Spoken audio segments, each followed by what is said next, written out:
Welcome everybody to our workshop on how to end neck pain forever. Oh my goodness, if you or someone you know is struggling with neck pain and all the ramifications that come with that, then you're in the right place. So today we're going to unpack this topic because it's a big deal. In fact, 8 out of 10 Americans will suffer with neck pain at some point in their life. And some of those cases might be sort of the short-term acute flare-ups, but the majority of them actually turn into chronic neck problems. So we're going to unpack this so that you can discover what's the actual cause of this and what can we do about it. And you know me by now that I'm action-oriented, so I really want you to think about the action steps at the end of the class tonight of what action you're going to take, because success happens when we take action. And so tonight is going to be filled with action steps that you can take, so take good notes. First, some housekeeping. Next month, our workshop is going to be all about headaches, which you're going to find out tonight actually can be associated with the neck as well. So if you know anybody that struggles with headaches, make sure they come to that workshop. Spread the word about that. Okay, so here we go. So what do we know already about neck pain? Is that in our culture today, it's getting more and more and more. And why do you think that is? Because of the devices that we use posturally. So I got to tell you, just this summer, I was on a plane to Europe and back. And what I noticed after that long trip, it was like a 6-hour plane trip, right? Within 1 to 2 minutes of us landing, I looked around the plane and everybody had gone into this posture. Turning their phone on, checking everything, checking, right? Everybody, all around me, like a sea of heads, were all bowed down because that's our modern day culture now. And there's even actually an official diagnosis that's called tech neck. It's a problem and we have to reconcile this. And if we don't, we're in trouble. So we're going to unpack this because it's so important that you understand these pieces here. How many people here have cell phones? How many people have family members that have cell phones? How many people get a feeling that we're all using our devices a bit too much? Okay, how about way too much? How many people think this is actually a health problem, the amount of time that we spend on devices? Yeah. So you are right on about that. And so that's why it's important that we really understand that this is a very unnatural thing that we have now imposed in our culture. And it was just brought in without anybody doing any kind of research about what the impact was going to be. And now we have to figure this out. We don't have parents that already went through it that could teach us what they learned from it. Nope, we're the ones that have to figure this out with ourselves and with our kids. So it's a really important thing to look at because it is actually affecting people's health. It's not just affecting the neck, it's affecting people's health. Okay, so tech neck, it can lead to chronic neck pain, nerve problems, and even herniated or bulging discs. Anybody here know anybody that has herniated a disc? Exactly. And so that will put pressure on the spinal nerve roots, even on the spinal cord itself. So that's a big problem. But it's not just this. More can happen from tech neck. You can have neck problems that, of course, include neck pain, stiffness, tightness, okay? Lost range of motion. Okay, I know, I've seen you people, you're out on the road and you're using the technique for changing lanes that's called hope and pray because you can't actually turn your neck the way you need to look to see if anybody's coming. So you kind of use the rear view mirror and the next thing you know, you're drifting over in front of me in your lane because you didn't actually look. I know, this is dangerous, right?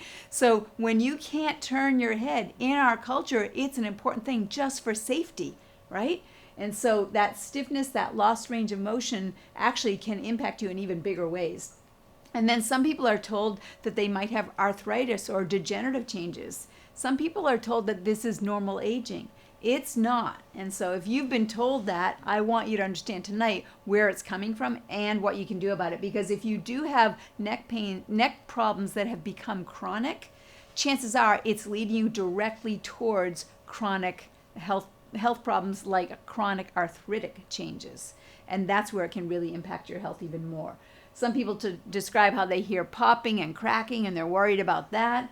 And then, of course, you all know from me that the nerves that come out of the neck are going right down into the upper extremity. So people oftentimes will have upper extremity issues when they have neck problems. Things like carpal tunnel or wrist or elbow trouble or shoulder trouble or injuries that don't heal up or numbness or tingling or weakness, loss of grip strength. There's now a study that is showing that loss of grip strength is now linked to all-cause mortality. That if you're starting to lose your grip strength, it's a sign that you may be heading towards an early death. And so why would that be? Because it's all about the nerve supply coming from the neck, right? So that's important. Headaches would be another thing that's commonly related to neck problems. And so next month, we're going to unpack that whole topic. So you can see that this neck problems is a bigger deal than just trying to manage some stiffness or achiness in your neck, because it could be that it's not just a neck problem, that it's also a health problem.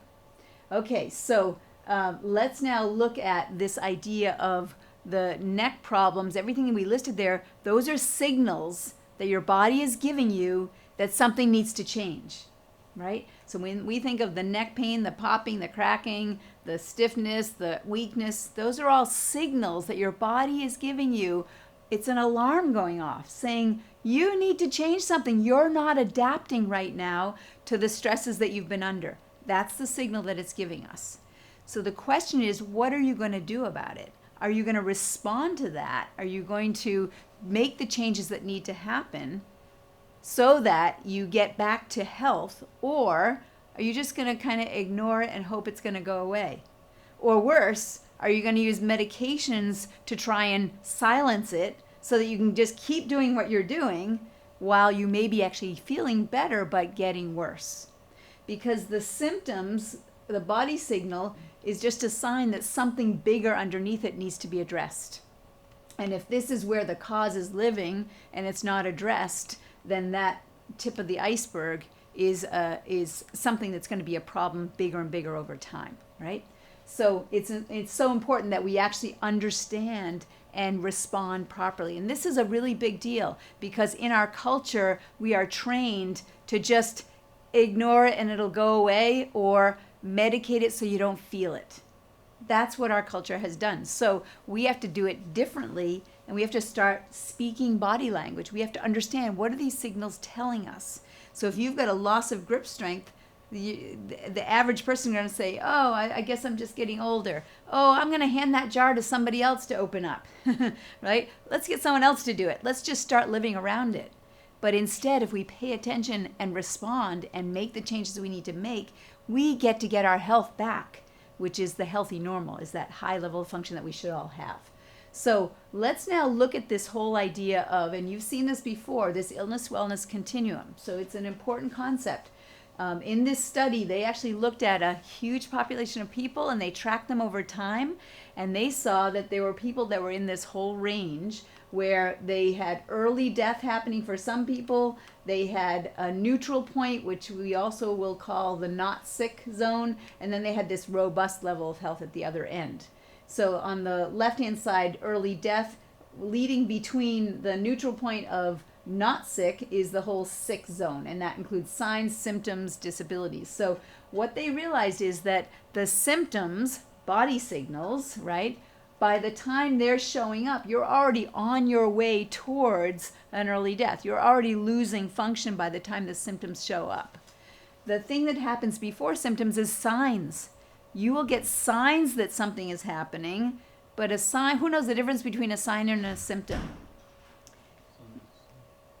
Right? Who knows? A sign is something that you can measure, but you may not feel it.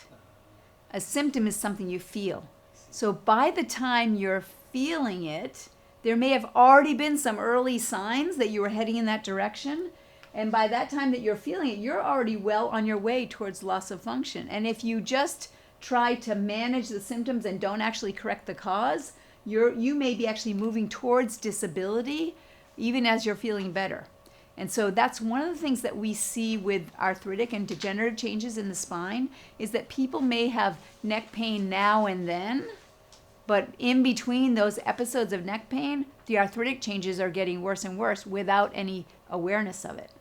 And by the time the arthritis sets in, the degenerative changes have set in, now you may be actually moving towards disability. Okay, so that's so important to understand this concept. And moving in the other direction is where you're getting healthier and healthier. You have to have awareness first. So that's what these workshops are about, to have the awareness. Next, you want to be educating yourself of what do you need to do, because our culture does not educate you on what you need to do to live a robust, healthy life. So you have to do that yourself. And then you have to make the changes in order to grow into it. So that's why I said action steps are so important. So can I get a commitment from everybody here that you're ready to take some action steps so you can really make the changes that you want to make? Hands up. Yep, great, excellent. All right. So symptoms are what are telling you what direction you're heading, that you're moving away from health. And so if you want to move towards health, then you need to just take the right action steps. All right, so now let's just, wouldn't you, actually I want to just make sure that you understand that in the nervous system, let's make sure I'm on the right slide here. There we go. So in the nervous system, what you feel comes through the sensory nerves. This is actually an old telephone cable, right? Can't you just hear the conversations going back and forth in these wires? So some conversations are going in one direction, some conversations are going the other direction, right? And in this bundle of fibers, this represents the spinal cord. The spinal cord is a bundle of nerve fibers that have branches that come out as the spinal nerve roots that are going to all the different parts of the body. So when you look at the nervous system, some information is going to the brain, some information is coming out from the brain to run the body. The information that's going to the brain is the sensory information. That's feeling things. That might be pain that you feel. It might be pressure, temperature. All those kinds of sensations are going to the brain. Knowing where your body's in space, closing your eyes and knowing exactly where your hand is, that's a sensory information going to your brain. The information that's coming out from the brain is going either to the muscles to run the muscles or to the organs to run the organs, all the automatic functions. So of the information that is going towards the brain, sensory, the part that is pain is actually only 10% of the entire nervous system. The other 90% is running the muscles and the nerves. It's running function. So if you're only using neck pain as an indicator of whether or not your neck is healthy, then that's a very poor indicator to use, because you might be missing 90% of signs that could be measured to see whether there are neck problems. So some people, they want to learn about this topic because they've already got chronic neck pain. Some people want to learn about it because they want to prevent it. And so either way, if you're going to find what the cause is, we have to be looking at the entire nervous system to know what's causing the neck pain. And if you want to prevent it, we better be looking at the whole nervous system so that we can correct things before they cause a problem. So that's the important thing, feeling versus function. And in our culture, there's so many people that are using the feeling as whether they're healthy or not. Oh yeah, my neck was bothering me yesterday. Yeah, it wasn't feeling too good. But today, I feel good. I feel healthy today. And they're actually calling that, oh, I'm healthy today, but I wasn't healthy yesterday, just based on what you feel. And that's a poor way to go because, again, it's only looking at 10% of the nervous system's job. Okay, so now let's look at this better premise that we need, because in our culture, we are being trained to just rely on how we feel, and we need a better way to do it, because what we're seeing is 8 out of 10 people are suffering from neck problems, and of those people, most of them are moving towards chronic degenerative change. So we need a better way than what our culture is presenting. So our better premise here starts with the idea that healthy is normal. I want you to just really take this in. In our culture, when you go everywhere, oh yeah, I got neck pain, you got neck pain too? Oh yeah, people just get neck pain. That's just normal, isn't it? That's what people think. It's just normal to get neck pain sometimes. People think that, right? It's not. Healthy is normal. Healthy is normal, right? And healthy is normal for your whole life. So degenerative change, people are being told, oh, that's just aging. No, that's unhealthy aging. Healthy aging is no degenerative change. That's what healthy normal is. And can we all agree that the body is smart? Is the body smart or stupid? It's smart, right? Everybody agrees with that. And those body signals are the smart body you have trying to get you to make a change, right? But in the meantime, in our culture, we're being told, oh no, just just ignore that. It's not that bad. Oh, it's just maybe normal aging, right? Or here, take this medication so you don't feel it, so that you can keep degenerating. Is that smart or stupid, right? Yeah. Okay, so your body is smart and it's giving you signals. We just have to understand the language that is speaking so we can know what we can do about it. The nervous system is the master system. It's controlling everything. And so we better have a good handle on whether that's healthy or not. And then the spine is the suit of armor that's protecting our nervous system. So we're going to look closely at what's happening in the neck with our spine, with our nervous system, so we can unpack this properly. And then, of course, modern life is unnaturally stressful. And we have just now added in the last 10 or 20 years the postural stress that comes with using devices with tech neck. So it's a problem as well. So let's move forward now that we have this better premise, and let's just look at this idea of this unnatural stress that we have. Stress is coming at us from all angles. It's coming from the thoughts that we have, so mental, emotional types of stresses. It's coming from toxins, which are the chemical stresses, poisons. We live in a more chemically toxic environment than we have ever on the planet. And then we've got traumas, right? Physical stresses, car accidents, sports injuries, that kind of thing. But when we look at these three categories, there are the macro stresses, the big stresses that we have, where we've fallen down and hurt our neck, where we've gotten into a car accident and we've hurt our neck. But we also have the micro traumas. And I promise you, it's the persistent micro traumas that happen over time that is actually causing more of a problem than the now and again traumatic events that are physical stresses. So this is an important piece that really does need to be addressed. And right here, you can just see all three of these people. We've got that all ages involved and we've got all genders involved, right? Everybody's being affected by this. And younger populations are being affected as well. So what happens when that head goes forward? Here we can see, like if your head was like a bowling ball, right? If you had this weight on your head, right? This is being upright. If it's carried right up over your shoulder, that's where we want it to be. But I want you to do an experiment when you go home tonight. I want you to take something that is heavy, and I want you to hold it in your hand like this, right? And if you're holding it right over your elbow, you could kind of prop up your elbow, and you could probably sit there for an hour. More, you could. Right? If you've got it right up over your center of gravity. But if you start to take that away from the center of gravity, right, and you start to have it lean out in front, how long do you think you're going to be able to hold this for? I'll tell you it's probably minutes, never mind an hour, right? Because everything is going to start to fatigue because we're not using biomechanics to do this. We're now relying on the muscles. And in fact, you're going to start to feel it in your wrist, and you're going to have some damage that could happen in your wrist. You could actually injure yourself if you just keep persisting and keep persisting and keep persisting with this.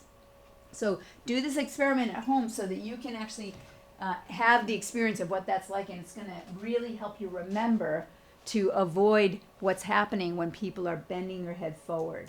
So here we see your 12, most people's head is going to be in a range of 10 to 15 pounds or so. So you've got this bowling ball at the top of your head here.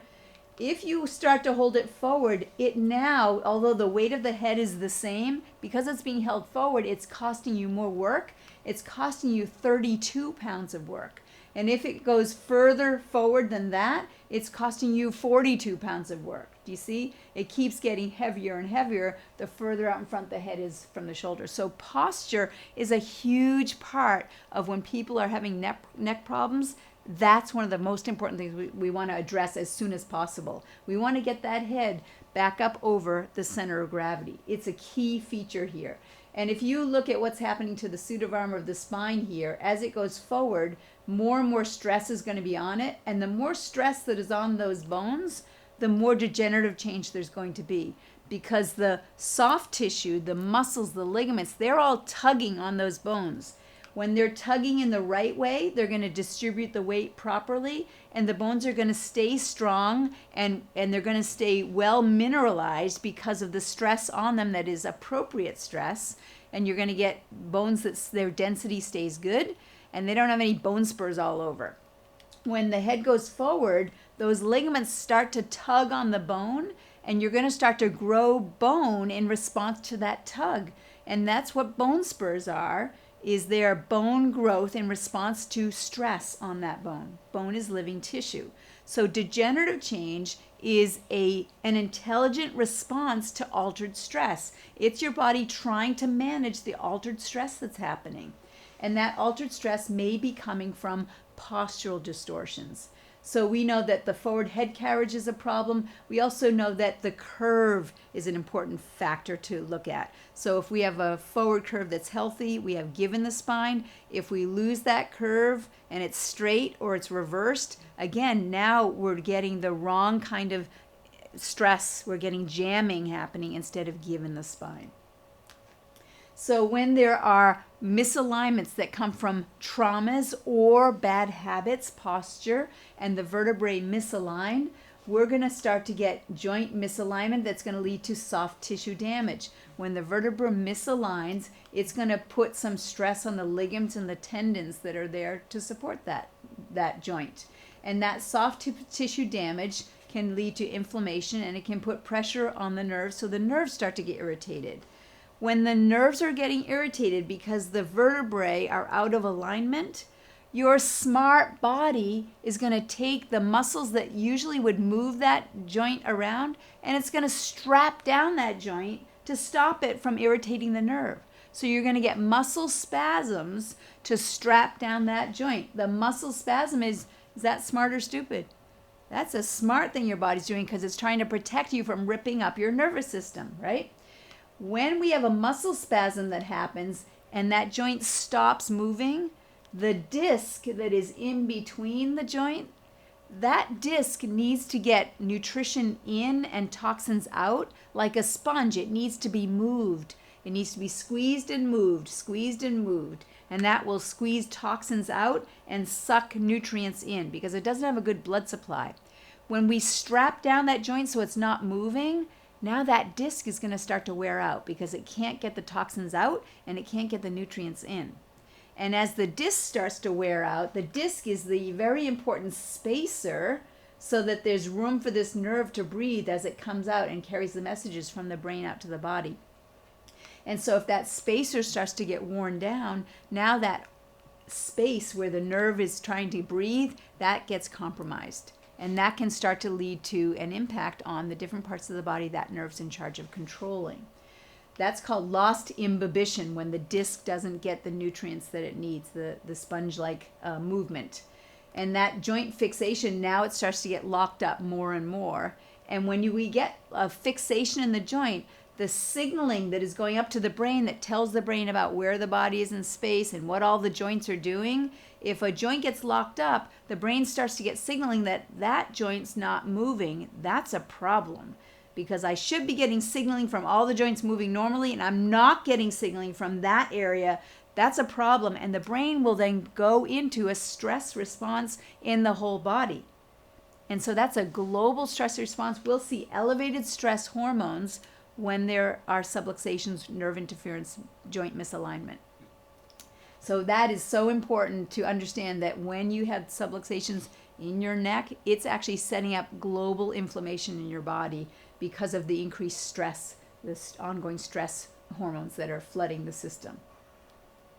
So when we have a stress response, remember, this is an intelligent, smart thing your body has set up for when a tiger's chasing you, right? So if a tiger's chasing you, your blood pressure will go up, your heart rate will go up, get you ready to run from that tiger or to fight that tiger.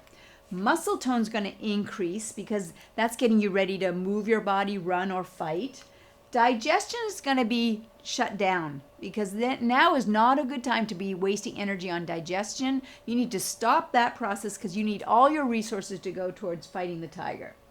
Reproduction. Is it a good time to have babies when you are being chased by a tiger? No. So that will get shut down. And all these things, it's just meant to be shut down temporarily while you're fighting the tiger. Serotonin levels. Is it a good time to go to sleep when a tiger's fighting you? No. So serotonin levels tank. Our sensory systems become more alert. So we're more watchful. We're watching, and we can get that tunnel vision that can happen, especially when we are in a fear state. Fear and anxiety are going to increase because the tiger is chasing you. Insulin sensitivity is going to change because you actually want more blood sugar happening as fuel to be able to fight that tiger immediately. So you're going to change your insulin sensitivity. Blood sugar is going to go up. Your HDLs are going to go backwards so that you're going to have the fewer of the good lipids and more of the bad lipids. The purpose of that is because those LDLs actually will help to clot if you have an injury. If you have an injury, it's going to help to heal up that injury. And the cholesterol is the same way. If you damage a blood vessel, the cholesterol helps to heal that up. So that's going to go up. Clotting factors are going to go up. Get ready for that tiger when it's going to injure you, so be ready for it. Your immune response is actually going to be downregulated because the immune system is such an expensive system to run that you don't want to be wasting your resources on that while you're fighting the tiger. You're going to need that after you fought the tiger. But during the tiger fighting part, just like digestion, reproduction, and sleep, those things are all going to be downregulated. Okay, so this adaptive physiology, this all makes sense if there's actually a tiger to fight, right? But what if there's no tiger to fight and this is what you're in all the time? This is a heart attack waiting to happen. Do you see that? Right? This is chronic illness developing. So this is a brilliant design for short periods of time, but it was never supposed to be an ongoing chronic long-term scenario, right? So that adaptive physiology goes sideways if it is set up to happen on an ongoing basis. So again, when we have subluxations, we're going to get the joint misalignment, the soft tissue damage, the inflammation, and the nerve irritation, the muscle spasm, the lost inhibition, and then that's what can then lead to arthritis and that chronic joint fixation that leads to degenerative changes. Degenerative changes are the biggest problem with ongoing chronic subluxations, is how it can now start to lead to breaking down of your spine. And if your spine is breaking down, what's going to happen to your nervous system, which the spine is supposed to be protecting? So again, feeling versus function. And remember that you can have degenerative change that evolves without feeling it. All right, so now let's just look at that idea of the nerve supply. Right, so the spine, neck, right? The neck, we want to have a good curve in the cervical spine. And the curve is what creates the give in the spine, the joint play. And the nerves are coming out from between the bones. So those nerves go to all different parts of the body. So we're going to look at what are the areas that those nerves are in charge of. And when they come out of the neck area, they are designed to come into a plexus and go right down into your arm. So all of your upper extremity function is all coming from the neck and the upper thoracic, so the upper back area. That's the part that's in charge of running your upper extremity. It's also the nerves that come out of here are going right up into the head. So all the structures of the head are all being controlled from the nerves coming out of the neck. Okay? And then also, as far as automatic function goes, the internal organs that are being affected, all the structures of the head, again, all the senses, so hearing, vision, smell, taste, touch, sensation on the head and neck. But then also we have the brainstem, which lives right in the top of the spine here. The brainstem is where all the control centers are for all of your organ systems. So if you have any disturbance in the upper cervical spine, you could be affecting all of your organ function. Then if we look at the other factors here, the vagus nerve comes out at the very top of the spine. The vagus nerve is one of the nerves that's key for allowing us to go into rest and digest, turning the stress switch off. That's the vagus nerve's job. And so when we look at this idea of the two parts of the automatic functions in the body, foot on the gas, foot on the brake. So sometimes it's time to rev things up, and sometimes it's time to just be relaxed. That's kind of what we call a yin and yang type of model. So a little bit of the gas, a little bit of the brake, right? So those two functions of either turning things up or turning things down, the vagus nerve is what will turn things down so that we can rest and digest and go into healing mode. But if you have disturbance in the flow of the messages coming out of the top of your spine, the vagus nerve gets interrupted, so you can't turn things down. So now the dominant is the sympathetic or the stress mode, and that stress mode just keeps going because nothing is there to turn it down. So top of the spine is a key area. Then coming out from the middle and the lower parts of the neck, as far as organ function goes, this is nerve supply to the thyroid, to the diaphragm, to the immune system in your throat, the tonsils. It's also nerve supply going into the esophagus and the stomach. Even the liver has some control coming out of the neck. So those are all things that are important for health, wouldn't you say? And so if you're having neck problems, those parts of your health could be being affected as well. So important to understand how much the nerve supply is key. And so when we look at what's happening with the neck, we have to think about how it could be affecting our health as well. If we think of that nerve supply going down into the arm, right, that's the other aspect, is the upper extremity issues. So some of the things that can show up are shoulder, arm, and elbow problems, wrist and carpal tunnel, hand problems. This last weekend, I was at a conference for dental hygienists. And, posturally, right, they are in a torqued posture all day long. How many of those people that I checked did complain to me about having trouble with carpal tunnel, having trouble with wrist, with elbow, with shoulder? The majority of them that I checked were complaining of trouble in their shoulders, in their elbows, and in their wrists. Some of them even were having surgery for carpal tunnel. When we did a simple grip strength test, we tested that, and then when they turned their neck and took some of the pressure off the nerve just for a moment, all of a sudden their grip strength came back. Just even temporarily checking that, they could see a change in function immediately. And so they knew they had to start taking better care of their neck if they were going to protect not just their upper extremity function, their job. How is a hygienist going to work if their hands are not working? So it was so valuable to be able to interact with that population. So upper extremity issues are a big deal when it comes to neck problems. So again, when we look at the subluxation, we want to have a beautiful forward curve. And so if you look on the right-hand side here with the x-ray, we see in this case, this spine is going backwards.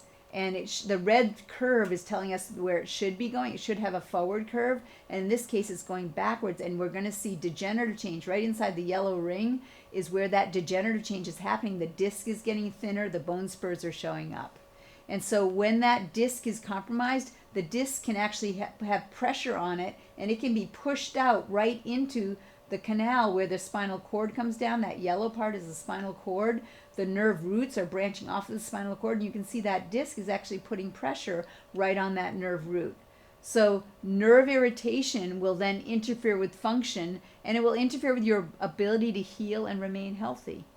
And so that's why it's so important. And I will tell you that this degenerative change that we're seeing here, this person, I promise you, did not have ongoing pain the whole time this was developing. They had pain that might have come and gone. They might have just complained of, I just got some stiffness in my neck, thinking, oh, I can live with that, right? I can use the hope and pray lane change technique here, right? Because my neck's not moving, right? But in the meantime, that was an important body signal that should have been paid attention to, because this could have been completely prevented if they had had the right spinal care.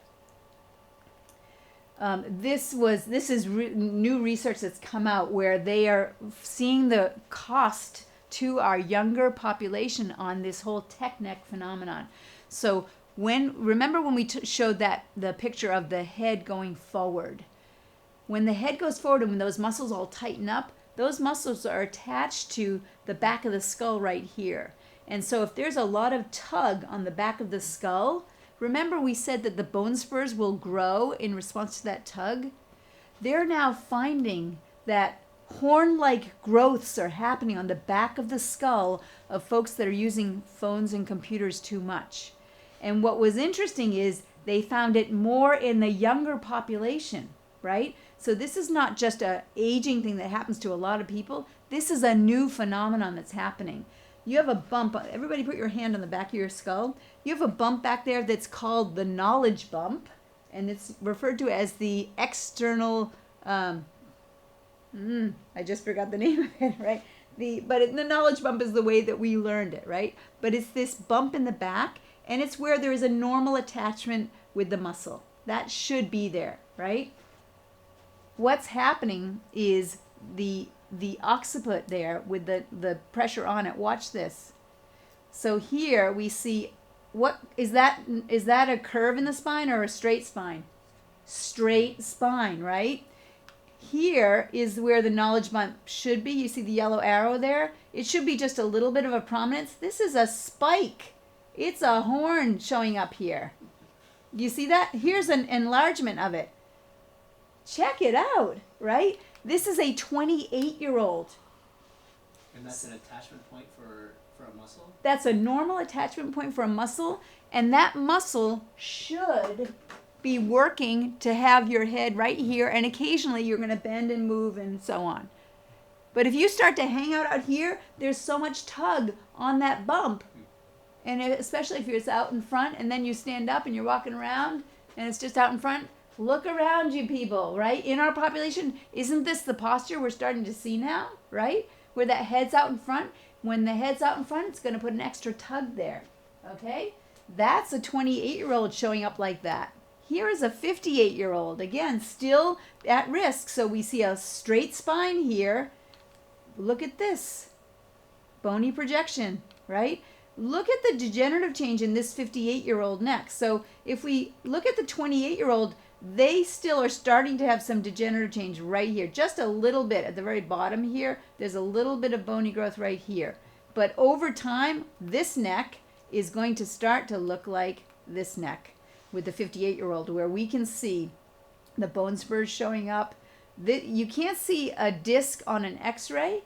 You only see the bones, right? But you can see the where the disc occupies. Look at how this whole bone is getting squashed. It has deformed over time. These bones have deformed over time. They looked like that before, but now they're getting that jamming happening over time. Do you see that? So this tug is a new factor. This has never really been happening before in our population. And so they did a study with thousands of people, and they found that there were 218 of them that had this going on, and that was the equivalent, in the younger age group, it was the equivalent of 40%. 40% of the younger people in their study had these bone spurs showing up on the back of their skull. Yeah. So this is a big deal here. This is a neck problem that we never encountered before, that literally you're getting that degenerative bone spur on the back of the skull. This is an indicator. This is a body signal. They better change that, because how much stress is happening on the brainstem if they've got that much tug on their spine? Do you see? And what's the brainstem in charge of? All of the organs in your body, right? Yeah. Now here is somebody that also had a little bone spur starting, and you might think they actually have a curve in the spine, but they have a forward head cabbage. So you don't just need a healthy curve, you need a healthy curve where the center of the head is over the shoulder. So if you have a curve where you're like this, oh yeah, I've got a curve in my spine, but your head's out in front, you're still going to get all that stress and tug on the back of the head. And that's still going to put too much stress on the neck and on the spine. Yeah. So you can see they all have this feature of forward head, straight spine, forward head. So that combination is what's going to cause this problem. Amazing, huh? Okay, so when people have neck pain, what are the subluxations that are causing it? For the most part, what we're going to see is this upper cervical area right here. We're going to see in many people, it's going to be also the middle and the lower part of the spine. It's going to show up differently with other types of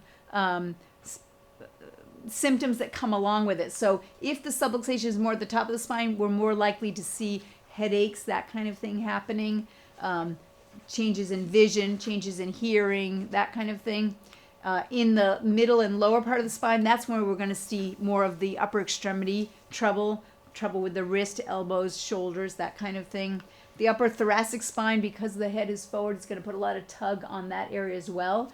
And that area is also involved with the heart, the lungs, the stomach, digestion, gallbladder, that kind of thing. And also the shoulder, the upper back area.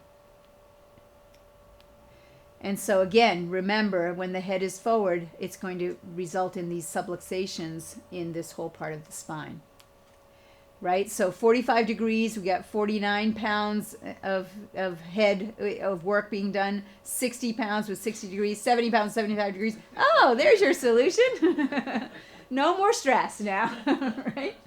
In lots of ways. In lots of ways, right? Yeah. Try again next life, right? Yeah. So this is a story from a woman who was under care, and she not only had suffered from neck pain, but also brain fog, chronic fatigue, right? You put that much pressure on the brainstem, you're going to have lower energy happening. And then they said they felt twice their age. So I actually like to ask people sometimes, if we didn't know what your chronological age was, how old would you say you were? I had a patient who was 23 years old and had constant chronic neck pain, 23 years old. I asked them the question, they said, I feel like I'm 80. In fact, they said, I say that. I actually say that to people. I feel like I'm 80 years old, right? Yeah, because like at 23 years old, already feeling that. What's going to happen as the years go by if it's already happening at 23, right? And so this person, they really felt like over 4 years they were going downhill fast, losing hope. They went to lots of doctors, different chiropractors. And when she came to us, we found the patterning that was in her nervous system. So we did an exam just like we did with all of you. And we found she had subluxations. We gave her recommendations of a program of care. She followed those recommendations and she started to feel changes. The fog was lifting. She was able to get through the day without a nap, right? She couldn't get throughout the day because of the chronic fatigue before. The pain was lessening. She was feeling better, and she was getting her life back. And so that is just where I get so much reward from seeing the changes that are possible with people. I had another young woman. She wanted to be here tonight. She couldn't. And she's been struggling with neck pain and headaches as well, affecting her function and her ability to concentrate, sharp pains sometimes happening. And within a few weeks, she was already feeling so much better. She noticed her range of motion was improving. And when I hear range of motion improving, I love that because I know they're safer when they're driving. But I also know that means more motion in the joints, right? And that's going to be protecting her over time. And I want to tell you another story, and of course, tech neck again is the key thing. Look at this bone spur happening right in through here. Another one happening right in through here. You can see it. So one other story I want to tell you, because again, all these neck problems, they happen and they get worse over time. I had a little girl come into the practice just yesterday, and she's coming in for regular adjustments. So these are the steps that we take to address the subluxations. And I'm going to come back to this in a sec, but I want to tell you about her.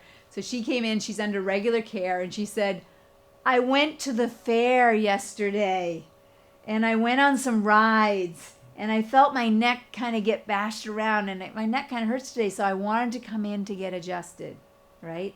So she's growing up with great spinal care. She knew to go get adjusted because she had gone to the fair. And then it's so funny, earlier today, I actually had someone else talking about, well, I'm going to be going to the fair. And then somebody else came in and said, I went to a different fair, roller coasters, check my spine. So even fun things that we do, those are the things. It doesn't have to be car accidents and sports injuries, or maybe going to the fair is a kind of sport. Maybe it is, right? But we need to be watching our spine because those are the things that will accumulate over time.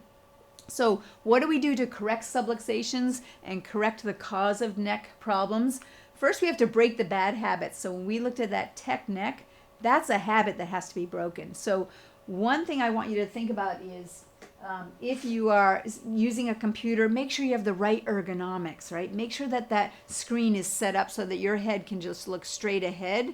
Laptops are tricky because they're down on your lap. You're going to be looking down. So set the laptop up. If you're going to be on it a lot, get an external keyboard that you can use, right? If you need to do that, but make sure that your head is looking straight ahead, and watch out that you're not sniffing the monitor, right? Keep watching that your head is right over your center of gravity.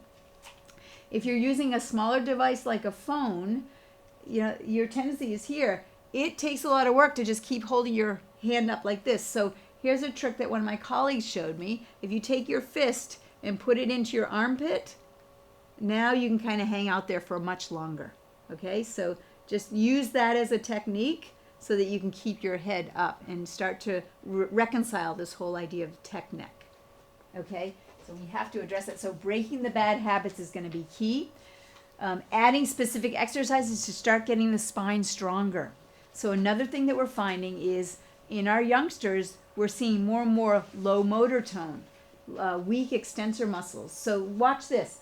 If you are getting weak extensor muscles, if you get any kind of weakness in your body needs to protect itself more and more. So we will default to defensive physiology. We'll default to fetal positioning if we start to get a weakness overall in our body. So in our kids, when we're seeing this posture happening like this, and I also see it in folks that have learning challenges a bit more than the folks that don't. So I think that there's something that's happening where the brain is not controlling the body as well, and so we're seeing this forward posture and that low motor tone, and that we lose the extensor posture, right? Because if something is getting in the way and interfering with our function, if we have to default to something, we're not going to default to this. This is vulnerable. We're going to default to protect. So when we start to see kids that just can't really sit up, that's a problem. That tells us that the signaling that controls posture, which comes right from this area, is being interfered with. So very often that's an upper cervical subluxation pattern when we see kids that are just stuck in this posture. Yeah. So posture is controlled from the upper cervical spine. So I always want to make sure that's clear if I see these chronic posture problems. So adding specific exercises to start to regain that motor function, that muscle strength, that extensor posture. Because if we spend too much time like this, those muscles just get weaker and weaker. So we have to strengthen them as we're correcting the subluxation so that you can get a stronger and stronger spine. And then you can start to go and do the things you want to do again without worrying about re-injury. So adding specific exercises, and then of course the chiropractic adjustments. And we find that our best results come when we're in a program of care with someone where they're getting adjusted in a rhythm. And that's how we do our best work with folks. So getting it mapped out so it's a regular, so your adjustment is actually a regular habit for you, a regular part of your rhythm. Not just, oh, my neck hurts today, I'm going to go get adjusted, because then that degenerative change can be ongoing. And so again, remember, tech neck can lead to so many problems, and we better address it. And so I want to now teach you a piece on remolding the spine. So if you are having that forward head carriage or that loss of that curve in the neck, we want to be able to restore that. So if every night we were able to restore that curve, then we're going to be able to turn that stress switch off more on each day. So the first thing you're going to do is you're going to twist your spine, because we have to get the disc mobile. The disc gets hardened up when we're sedentary. And so before you go to bed, you're going to twist your spine back and forth, twisting, twisting, twisting, about 20 times back and forth. And that gets all the connective tissue around your bones, the disc and the ligaments and the tendons, gets them loosened up and warmed up and ready to be molded, to be remolded. And then you want to take something that can remold the spine. So we have these dowels that you can put underneath your spine, and then you just lay down and you rest on it, and that's going to now have the support to remold the curve in the spine. We also have the proper pillow. So this is a pillow that actually has a design in it, and that's what is on the screen here now. It has the dowels in the two sides here, so that when you rest on it, the dowels are actually already in the pillow, and you can just sleep on this and it can remold your spine. So you can see the dowels right there on either side. And so there's different sizes for different sizes of neck as well. And then when you turn onto your side, you don't want your head to go into a hole, because that's not going to be good for your spine. So the pillow is made so that it is thicker on either side. So when you turn onto your side, it's actually being supported to keep your spine straight. So sleeping posture is very important when you're going to take care of your neck and have a healthy neck. And so lying on your belly chances are you're going to remove the curve in the spine when you're laying on your belly and your head is turned. So sleeping on your back with the proper support, excuse me, or excuse me, sleeping on your side. Again, you want the proper support so the neck is straight. Okay. And so we have both of these tools that you can use here in the office. All right. So the other thing that happens with neck problems is inflammation. And so sometimes people are feeding the fire of inflammation because of the foods that they're eating. And so when we look at what foods they're eating, in the typical American diet, there's too much omega-6 oils. And the omega-6 oils come from grain-fed meats or grains themselves. So in our diets nowadays, there's way too many grains and sugars, and the conventional meats are fed grain, and so that makes the meats inflammatory as well. So if we have too many of those omega-6 oils and we get it out of balance, then we're going to have that's going to be bad because it's going to lead to more inflammation. If we have the right ratio that our ancestors had 40,000 years ago when they were eating a lot of fish and the meats they were eating were all grass-fed, right? If we're eating the right kinds of foods, then we're going to see 1-to-1 ratio. Even 1-to-3 ratio is also pretty good. But when we have 10% and 90% omega-6, right? That bad ratio, that's when we're going to have more and more inflammation. So the typical diet is going to be inflammatory. The ideal diet is going to be anti-inflammatory. So moving towards an anti-inflammatory diet and making sure you have the proper ratio of those oils. If you don't have that ratio, if you don't have the proper diet, adding fish oil can help you reconcile that. So I think of fish oil as a go-to foundational product because that's what's going to reconcile our typical American diet. And that means if you have more inflammation, you're going to have more pain. If you have less inflammation, less pain. So that's something you can do for yourselves as well. All right. And so if you're looking at fish oil, you want to make sure you're picking a healthy fish oil because there's no real regulation in the marketplace. So everything can be called a fish oil, but some of it could be rancid. So one simple thing to do is a visual test. Just look at it. Is it clear? Is the fish oil actually clear? If it's cloudy, then it may be going rancid. But the best test is the bite test. So although most of the time the fish oil is going to come in these gel caps, actually take a bite and it shouldn't taste rancid. It's going to taste like fish, but it shouldn't taste like rancid fish. So if it tastes rancid, don't take that. That's going to add more inflammation, right? So make sure you're getting a healthy fish oil. And so the healthiest fish oils they're not going to be the cheap ones, right? The cheap ones, they're going to be giving you the rancid stuff. So in our office, we vet out all the different fish oils that we use and make sure they're good quality. There's also ways that you can filter it so there's no mercury in it either. And so that's another problem with there's so much mercury in the fish nowadays. So if you're getting a cheap fish oil, chances are it may actually have mercury, which is a heavy metal toxin as well. So make sure that you're testing it with the smell, with the taste, that it is a good quality one. And also look at how it's stabilized. So the ingredients of how they're stabilizing it will also tell you whether it's likely to be rancid or not. So things like vitamin E, rosemary, lemon oil, astaxanthin. Also, sometimes people will use nitrogen as a way to preserve it as well, another feature. And then just look at the expiration date, right? Sometimes it might have just been sitting on the shelf too long. So you want to make sure that it's a healthy fish oil. Some people prefer the liquids, and if you have trouble swallowing or you need to get a high dose in, the liquid can be more convenient.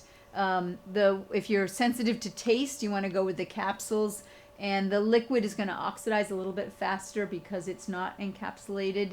And then for infants and toddlers, of course, the liquid is going to be the easier way to go. And so now I want to teach you an exercise you can do that can help to, again, just strengthen those extensor posture muscles. So everybody stand up. And this is called the life extension exercises. and it uses the acronym YWLT. You will love these. You will love these, YWLT. So the first one is the Y. So your hands are in a Y, right? And you're going to push up towards the outer space with your fingers as strongly as you can. Pushing, pushing, pushing. Make sure that your head is not forward, right? That your head is up. So even just put your head back a little further just as you're doing this. And so you're going to go about 20 seconds in this posture. And then you're going to go to the W, where you're sticking your elbows into your back pocket, right? Just push those elbows right into your back pocket. 20 seconds like that, right? Then you're going to go to the L, love. You're going to love this, right? So the key with this is you want to be looking straight ahead at the horizon and not be able to see your fingers. If you can see your fingers, you got to bring them back more. And that's the L, 20 seconds there. And then the T is here. So again, you don't want to be able to see your fingers. So your scapula, your wing bones should be pinching together and behind you as you're doing this. And if you can turn your palms out, you're going to get a more effective one as well. So out, up, palms up. Other way, Peter, other way. There you go. So that's how you want to do that to get the most benefit, right? And so you want to be doing this one round for every 2 hours of sitting. Okay? So set your timer. If you're sitting, you want to get up and just it's going to take you 20 seconds in each position. That's 80 seconds. That's a little over a minute, right? To take care of yourself every 2 hours when you're doing this. And this is going to help to start to strengthen those extensor posture muscles and reconcile this tech neck posture that we get into. All right? Everybody committed to doing this? Awesome. All right. And so on my website, I have a reminder of this little video that you can just check out it also. All right? So how do you know if you have subluxations, if you have misalignment, and if that's the trouble that's causing the problems in your neck? We have objective criteria. Remember we said that signs are the first thing to show up before the symptoms, so we have objective ways of measuring it. The first thing we're going to measure, we use instrumentation. So we actually have scans that we use, technology that the astronauts use to measure their health. That's going to look at the nerves going to the organs, the nerves going to the muscles. So we use that instrumentation. We use motion palpation, feeling the movement in the joint. Remember that when there's a subluxation, that joint's going to be strapped down. So when I'm checking the motion in the spine, in the joints, if there's a loss of motion at one joint, that's one of the signs that there's going to be subluxation there. If you are stiff or you've lost your overall range of motion, chances are there's a subluxation in there somewhere. We also just use the static palpation, just actually feeling, is that bone actually misaligned? I can feel under the muscles if there's a bump where there shouldn't be a bump. And then x-ray is another tool we use, and of course that's a great way to really look at the curves and to see if there's degenerative change that has started. Now visualization, that's looking at posture. And so when we look at posture, what are some of the key things I'm going to be looking at with posture, right? Would anybody like to be a volunteer and come up for a moment? Okay. All right, so if you stand right here and turn right around. So from the front, if we look at posture, we want to see that the shoulders are level, that the head is level, that the hips are level. From the side, we want to see that that center of the head is going to be over the center of the shoulder, it's going to be over the center of the hips, it's going to be over the center of the ankle, right? And so Stephen will tell you that when he first started care, his spine was more like that. Yeah, way out in front. And so he's done some great work. And this is still a lead, this is still an edge that so many people have to work with. So can you see how his head still is just a little bit forward there? Yep. And so again, we just have to keep working with that. So if you look around you at people you know, watch where their head is. Is their head out in front of their shoulder? If it is, what do you need to tell them? Go see your chiropractor, right? And if they don't have one, right, I'm happy to check them, okay? Thank you so much. All right. So visualization is another piece. And you can even do that with the people that you know to see whether they may be heading for problems if they don't take care of their spine. So again, the 3 steps are breaking the bad habits, adding the exercises in and the chiropractic adjustments to clear the nerve interference. And if you don't know whether you have subluxations, or you have friends and family that don't know whether they do or not, then we just need to get checked. And so we actually have a special on our website. If people go to the website, they'll see that new patient special that we have going. Now and then it's there. So if it's there when you look, then you can take advantage of it and come in and get checked. And we can do the whole visit to see whether or not subluxations are there and how we can help. And of course, procrastination is the thief of health. So thinking you're going to ignore it, maybe it'll get better, not usually the best approach. So I encourage you to take action. We talked about that. Action is the key thing. So take action today. If you already are getting your spine and nervous system checked, stay regular with your program, and then add in the life extension exercises. Look at the diet, anti-inflammatory diet, and watch the posture. Break those bad habits. All right, everybody agree to that? All right, getting a full house here. All right. Thank you so much for your time and attention. I look forward to checking you soon.